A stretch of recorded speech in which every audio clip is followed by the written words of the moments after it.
everyone, this is Donna Eaton. I teach creating compelling compositions at Brian Peterson School of Photography. I am delighted to be participating in the critiques this week. So let's get started. This image is from Tony Riccio. His description is that this is a fisherman on Lake Atitlan in Guatemala who sets out well before the sun comes up and returns to shore just after sunrise. What I really like here is the human element. It's a nice storytelling image. It tells us the story of this man, where he lives, and what his job is. His reflection in the water is a very nice added piece of interest to the frame. There is a term I like to use called border patrol. It simply means checking the edges of your frame for anything that might be distracting. This includes pieces or edges of elements that are entering the frame that might distract the viewer. It can also include cutting off the tips or edges of elements in your frame. When we are looking through the viewfinder, we are so focused on our subject that we often don't see what's going on around the edges. Sometimes it's beneficial to look away for a few seconds, then look back through the viewfinder and check your edges. You'll be surprised at what you might see. You could also just close your eyes for a couple of seconds and then open your eyes and look around the edges. There are all kinds of things that sneak in that we just don't see when we're focused on the subject. In this case, there's a little tiny piece of a boat here on the left edge that I think I would probably get rid of. If you could not eliminate it while you were there, you could always just very simply take the selection tool in Photoshop, make a little selection around this little piece of the boat, then edit, fill with content aware, and voila, it's gone. It's like magic. Then just deselect, and you can't even tell it was there. There's also a little piece of something down here along the bottom edge, looks like a piece of a boat. I think in this case, I would just take the clone tool here on Photoshop, make a selection here, and then just clone this out, just so that it blends in a little bit, and it just cleans it up, keeps it simple. I think I would also maybe just clone out this tiny little piece here. There's something in the water, and I'm not sure what this is back here. It almost looks like a bird, but it really just kind of distracts. So I think I would get rid of that. It's just keeping things simple in your image. You don't want clutter. You want your viewer to concentrate on the subject, and in this case, it's the man in the boat.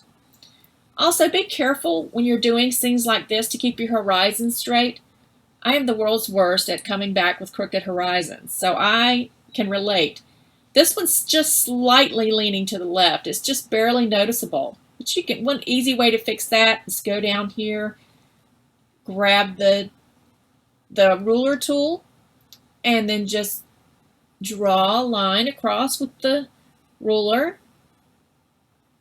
across where the horizon is, and then do image rotation, arbitrary, and it will automatically correct the horizon. Well, then of course you've got to go in and just do a slight crop. Whoops. Sorry. Do a slight crop because of the corrected horizon. Don't like to crop after the fact, but sometimes you can't help it. There we go. Now the horizon's straight. Looks great. I like this a lot. The only other thing I'd like to mention here is to watch your exposure. You did not include your settings for this image, so I'm not sure what your exposure was. But you can see here that you have lost a little bit of your highlights, detail in the highlights in the water. It's very bright, so I think you need just be careful and watch your histogram. Make sure you don't lose detail in your whites or your your darks in the histogram. And the lights would be on your right side of your histogram. The darks would be on the left side. Just keep the exposure in between the edges, just so you get a nice even tone to your colors and whites and blacks. It's a very nice image, Tony, and thanks so much for sharing it with us. Okay, everybody, let's go on to the next image. Wow, this is beautiful. This image is by Aletta Gilmore. She says this was taken in Elliston Park in Calgary. It's the site of the annual Global Fest fireworks competition. This year featured works produced by world-class pyro-musical artists hailing from Brazil, Chile, Mexico, and the USA, culminating with the Global Fest's own Canada Spectacular finale presentation. This image was shot with a Nikon D800 28 to 300 millimeter lens on a tripod, pre-focused on the trees across the stormwater reflection pond. And after reading several posts on fireworks, she chose a focal length of 28 millimeters, ISO of 100, aperture of f11, exposure of 4 seconds, and a remote shutter release. She also added some tonal contrast and sharpening in Photoshop. This was her first attempt to shoot fireworks, and it was very exciting. I will agree with that, Aletta. It is very exciting. The remote shutter release made it easy to enjoy the show while shooting the images. Wow, I think this is a beautiful image of fireworks, and I am very jealous. I love having the water to reflect the fireworks. I've always wanted to do that, and we don't ever have anything like that in our area. You did a great job here, and you did everything right.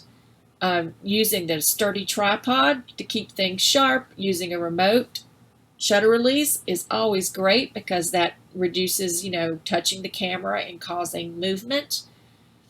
The top of the fireworks, the bloom, it looks very nice. It's nice and sharp.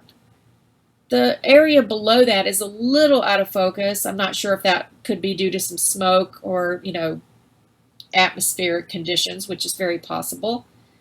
I just think this is lovely. It's very dynamic. The one thing that you could try, I think, in the future fireworks displays, and it sounds like you might be going to a few, is to add some an element of interest to the fireworks. Having just the fireworks against a black sky is beautiful, but look for a place where you could stand maybe and get some buildings in the foreground or just some element of interest. You could also use people. Maybe have some people silhouetted in the foreground to, watching the fireworks. I can imagine a man standing or with a child on their shoulders watching the fireworks. You don't want to, completely obscure them, but just adding something of interest is always a really nice thing to do. Of course, it may not work if there's nothing there, but it's something to think about. I think this is lovely, Aletta. I think you did a nice job, and it's very exciting, and I hope you have lots of fun in your next fireworks displays. And thanks so much for sharing this with us. Okay, next up, let's move on. Okay, make this just a little bit larger so we can see it. Wow, that's a great collection of birds. This image is by Diane Sherwood. She says it was a very overcast day and she liked the way the water and reflections came together. She says she knows that not all the birds are clear and she's not sure if that matters. I tried to get all the birds sharp. Well, Diane, I think you did a great job, and it would probably nearly impossible to get all the birds sharp because some are probably moving a little bit or just, the distance. So I think you did good. It looks like the ones kind of in the middle are the sharpest. So you didn't give me what your exposure was or what your settings were. It's always helpful, everyone, if you can give us what your settings were, your aperture, your shutter speed. That helps us make suggestions. The thing I want to mention here, and I mentioned this in the first image, is thinking about border patrol. In photography, we want to keep things simple and keep the edges of our frame clean and simple so that they don't distract. And here I see a few things that I think we could do to make this better. First of all, we have this area up here that's not adding to the image. And always ask yourself, is this adding to my image? Is this important? If it's not, then eliminate it. This is definitely not adding to the image. There's a little tiny piece of a bird over here that's definitely not adding. And this little blurred piece of foliage or whatever that is there is not adding. And this bird over here on the left side, he's a bit of a problem because I can see that his head is tucked underneath his wing, but at first glance he almost just looks like a headless bird. It looks like maybe his head got cut off along the edge, and he is really too close to the edge. So when thinking about border patrol and watching the edges of your frame, I definitely would not want this bird resting on the edge here. I really think, you can go in and you can clone. You could clone him out, and you certainly could clone these little areas here out. But I think in this situation, I might do a crop. I think we can lose that bird on the left. Let's try and see what happens. And in doing that, we could get rid of some of these other things that we don't want. We don't want to crop that in on the right because then it would be too close to this little guy. So let's see how that works. That looks pretty good.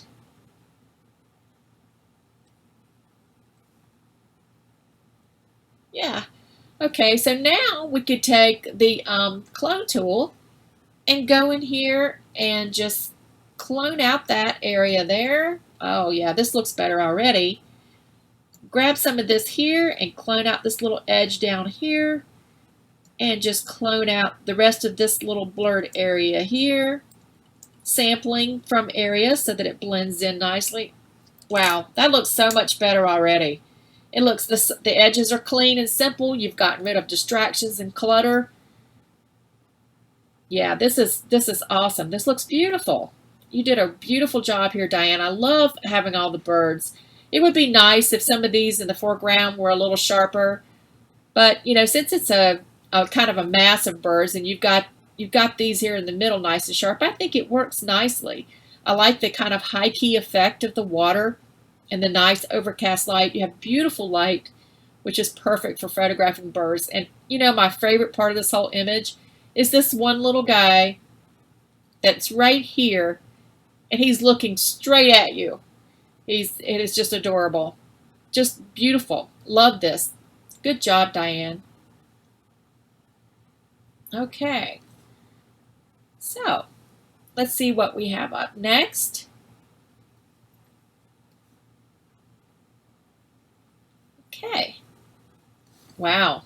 This is lovely. Let's pull this down, make it a little larger so we can see it. What a fabulous sky here. This image is by Janet Ritchie. She said they booked their visit to Stonehenge from home several weeks earlier when the only thing we could control was the time of day on which we visited. We chose around 5 p.m. in the afternoon so that the sun would be lower in the sky, shining directly on the stones. What we couldn't control but were delighted to have is the dark, threatening sky as a backdrop to the incredible stone circle of Stonehenge. It was stunning. Well, I agree with you, Janet. The sky is fabulous. You could not have picked a better day or time. The rocks are illuminated with beautiful light. You've got beautiful light on this rich green grass, and especially having that green grass against the blue sky is very dynamic. Just wonderful. I'm jealous. I would love to have seen that myself. You chose a very large panoramic for this, and I think the panoramic is nice, so it includes all the stones. I just think maybe it's a little bit too much of a panoramic. On the left side here, you just got a lot of people, and they're not really adding anything to this image. So I might just see what this looks like, not having quite so much. You could if you've got all these images, you could redo a pano and just not include all these images. So let's just see if we just get rid of those guys there, and maybe some of these people in shadows on the right.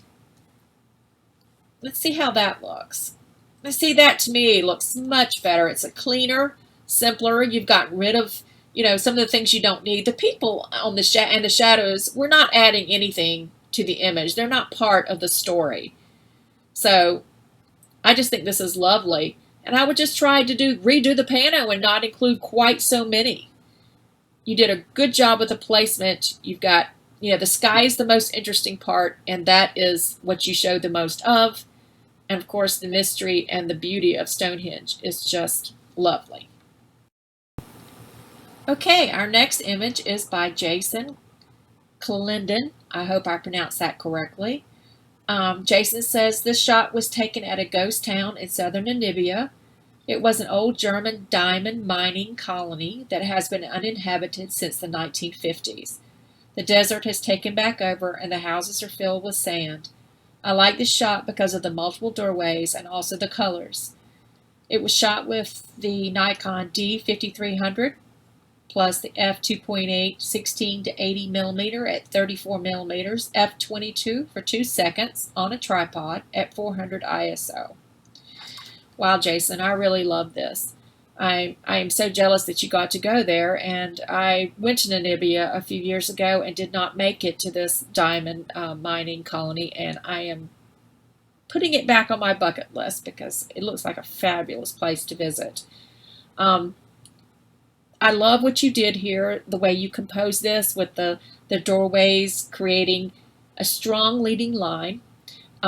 What we want to do as photographers is to influence our viewer to linger and spend time in our image, and this accomplishes that perfectly.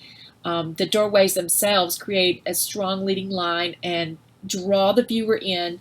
I feel like I just want to take a step through this doorway and continue on and see what is in each room. And of course the sand adds a nice little element of interest, especially like this door open here on the left with the sand piled up. It adds just that little extra bonus. The colors are absolutely gorgeous, and that is certainly what drew me at first, was just the color itself.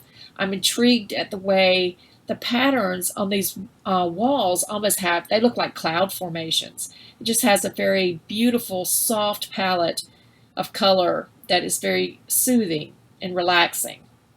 Really, the only thing I could suggest here would be to just include a little bit more of the foreground. I feel like it's a little tight around the edges. It just feels a little uncomfortable. I keep wanting to just kind of see what's more on the right and on the left. It's just a feeling of feeling boxed in. So, give things a little bit more room to breathe if possible. Now, of course, I don't know. There could have been things in the way on the right and left. But, just for future thoughts, just give things room to breathe so that it feels comfortable to the viewer. But this is absolutely gorgeous, and I think you did a fabulous job. I'd also like to mention that I think your choice of an aperture of f22 works perfectly for this. That allows everything to be in focus from the front to the back, which it should be here. Just a lovely job, and I congratulate you on a beautiful image. Thanks so much for sharing it with us. Okay, everybody, that's it for today. Thanks to the photographers for submitting their images for critique. And thanks to everyone for tuning in and for your time and listening to the critiques. I hope to see you all in class at BPSOP.